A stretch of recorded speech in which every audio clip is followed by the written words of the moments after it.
মানে রিশাদর এই যে ক্যাচ আছে তাও বাউন্ডারির একবারে পাশে, কিপার খানো আর বাউন্ডারি খানো, বলটা যেহেতু অনেক উপরে দিয়ে উঠে গেছে, রিশাদর একবারে আতর গেছে গেছে গিয়া বলটা।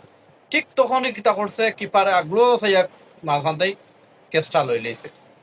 মানে সম্পূর্ণ হইলো বলটা হইলো কিপার, কোনো আপিল মিছিল নাই, কারণ কিপারের সম্পূর্ণ দোষ করছে।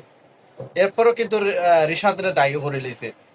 অবশেষে আসলে ক্যাচ তো মিস হয়েছে না, যদিও কিপার লইলা, এরপর ক্যাচ তো লইছে। এরপর রিশাদের কিন্তু অনেক দোষাদোষী চলে। আপনারা কইবা দোষটা খা প্রিমিয়ার লিগও আমরা রিশাদে করছিল কিতা জানুনি, একটা ক্যাচ, এই যে একটা ক্যাচ ছিল আটকেছে, কিন্তু কেন রিজওয়ান করছে কিতা কিপার আছে, সে কিন্তু দৌড় দিয়া গেছে গিয়া রিশাদর এই যে ক্যাচটা কিন্তু করছে কিতা লই লইছে। মানে রিশাদর ক্যাচটা হে লই লইছে, এখন দোষটা খা Incoming voice call রিশাদর from নইনাতা। Artax.